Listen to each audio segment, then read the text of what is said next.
ताई, मला गुरुचरित्र पारायण करायची खूप इच्छा आहे.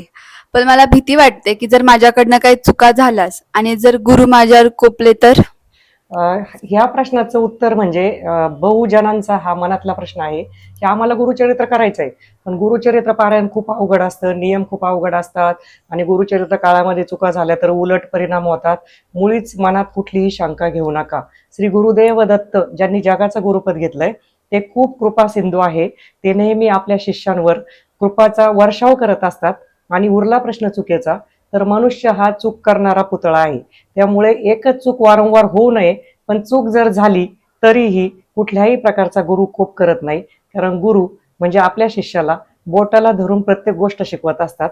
आणि गुरुचरित्र पारायणामध्ये उरला प्रश्न, एखाद्या खाण्यापिण्यातली चूक म्हणू द्या किंवा वाचन करताना थोडेसे अशुद्ध वाचन, अशा छोट्या मोठ्या चुका झाल्या तरी पण कुठल्याही प्रकारे मनामध्ये शंका घेण्याचं कारण नाही.